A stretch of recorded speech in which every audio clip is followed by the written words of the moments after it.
여러분 안녕하십니까? CTV 뉴스 박은결입니다. 어느새 한 해의 중간에 다다르고 있네요. 흔히 쓰는 말로 중간점검이란 말이 있죠. 한 해의 딱 절반인 지금 우리 삶을 돌아볼 수 있는 좋은 시간에 접어든 것 같습니다. 느슨해진 신발끈을 고쳐매듯 우리의 마음도 그렇게 다잡아보면 어떨까요? 다시 멋진 출발을 기대하면서 6월 첫 CTV 뉴스 시작하겠습니다.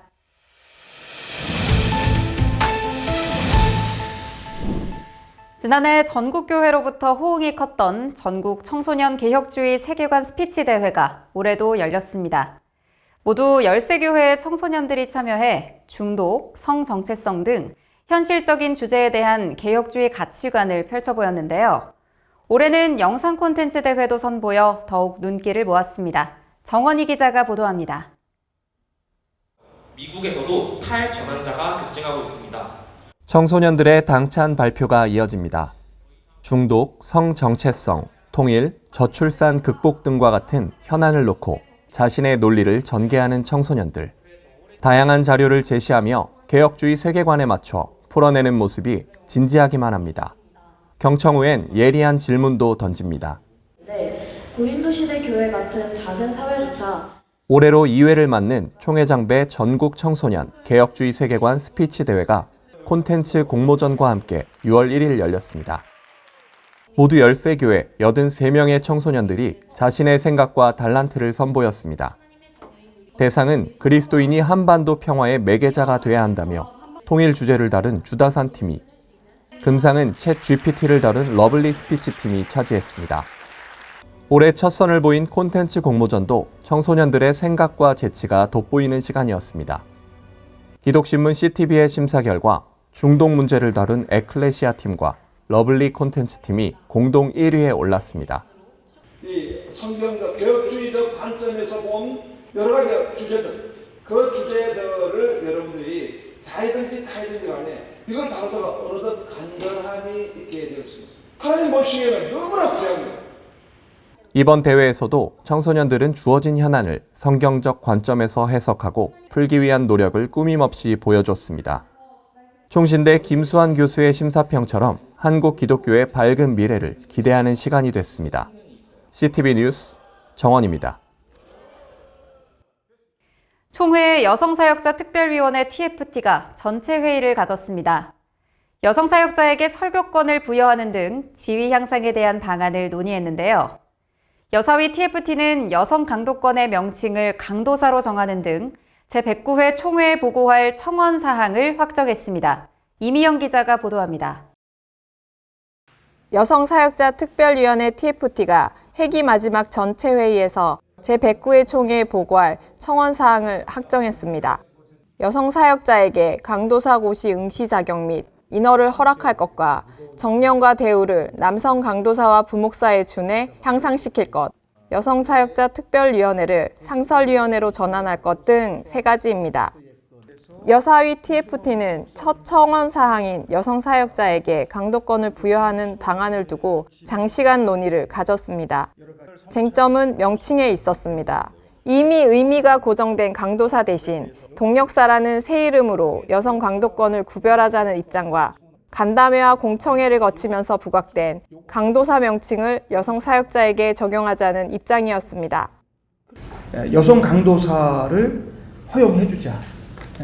그래서 법적인 것만 치유를 하고 허용해주자는 쪽에 발표를 하시고, 그리고 헌법 수정에 대한 필요한 내용들을 발표를 좀 해주셨습니다.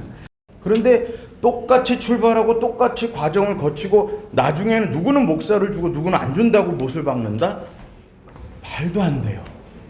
이게 가장 제가 우려했던 부분입니다. 그래서 동역사라는 용어를 정말 어떻게든지 만들어냈던 이유예요. 여사위 TFT는 당사자인 여성 사역자들이 동역사라는 명칭에 강하게 반발하는 점, 강도권 부여 시 수반해야 할 헌법 개정의 범주 등을 고려해 여성 사역자 강도권의 명칭을 강도사로 최종 결의했습니다. 여사위 TFT는 임원회에 맡겨 3가지 청원을 중심으로 제109회 총회 보고서 작성을 진행합니다. CTV 뉴스 이미영입니다. 총회 응급재단 소위원회가 응급재단의 수익사업 창출을 위한 논의를 가졌습니다. 응급재단은 효율적인 연기금 운영을 위해 운영위원회 구성을 추진 중입니다. 이를 위해 위원회 설치를 위한 정관 수정안과 운용 규정, 시행 세칙 등을 검토했습니다. 정관에서 자산운용위원회와 리스크관리위원회 등 상설위원회를 설치 운영할 수 있도록 했으며 변호사와 세무사 등 재단에 필요한 전문위원을 위촉할 수 있도록 보완했습니다. 소위원회는 정관 등의 수정 내용을 이사회에 보고함으로써 의결 과정을 가질 예정입니다.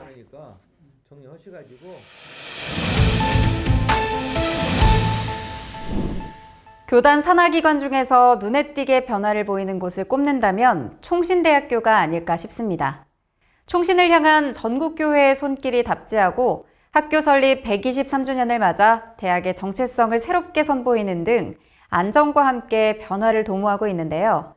취임 1주년을 맞은 박성규 총장을 통해 총신의 오늘과 내일 쇄신의 과제를 들어봤습니다. 김희돈 기자가 보도합니다.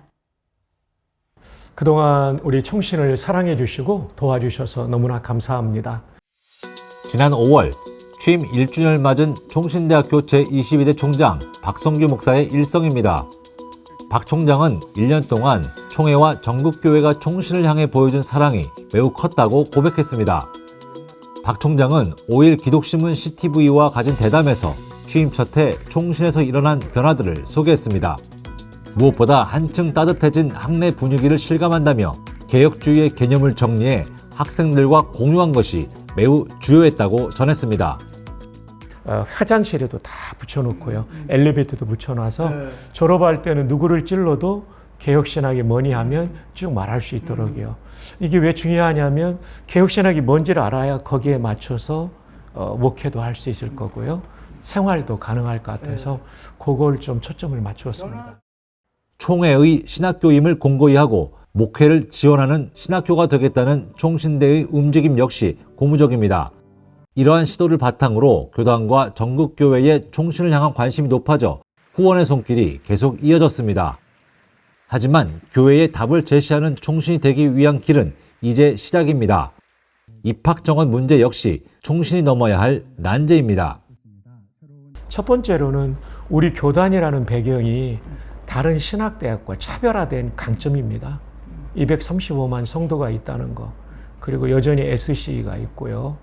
그래서 우리가 교단교회와 이제 이번 6월 27일 날 교단교회 중고 대청 교역자 초청 이런 어떤 설명회를 통해서 연관 관계를 계속 갖고, 그래서 대학과 통합대학원의 인재들이 들어오는 구조와 신학대학원에 지속적으로 들어오는 구조를 잘 만들어가는 거, 이제 이런 노력들을 교회가 해준다면 우리 총신은 그래도 이 어려운 시대에 헤쳐나갈 수 있다.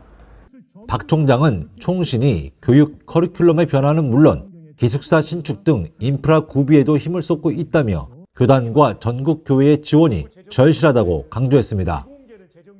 학생들이 좀 꼭 많이 올 수 있도록 각 교회에서 좋은 분들을 많이 보내주시면 최고의 인재들로 저희들이 키우겠습니다. 235만 우리 청해사나 성도들 가운데 10만 명만 한 달에 커피 2잔을 아끼시면 신대원 전액 장학금도 가능하고 더 나은 교육을 충분히 할 수 있습니다. 박성규 총장의 전체 대담 영상은 11일 CTV 채널을 통해 시청할 수 있습니다. CTV 뉴스 김희돈입니다. 다음 주 교단의 주요 일정입니다.